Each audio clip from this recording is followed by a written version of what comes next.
Haddad a lui disputé un combat beaucoup plus difficile, donc ça va jouer clairement, il va être plus frais dans cette finale.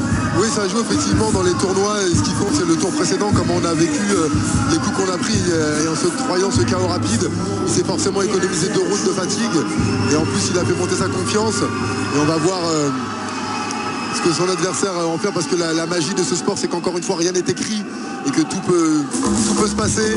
On peut voir le boxeur le plus affecté renverser la vapeur et toucher le boxeur le plus frais. Et Quentin Honoré qui prend son temps et qui s'autorise, c'est Moussa Konaté qui a été un des précurseurs en France d'oser monter sur le ring en faisant la fête, en s'amusant. À l'époque, moi je montais un petit peu sérieux avec le Moncong, le Plaidoir, on ne s'autorisait pas cette joie, et c'est très très chouette de voir ces athlètes associés sérieux et décontraction. Les deux sont compatibles.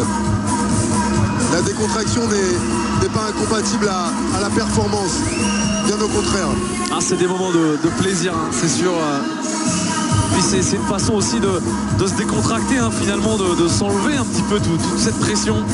Et on voit beaucoup de boxeurs avoir des entrées un peu spectaculaires, notamment en boxe anglaise. Je pense à Hassan Ndam, le Français, oui, qui a été champion du monde des poids moyens, qui a toujours cette habitude de danser, de vivre un peu sa musique vraiment.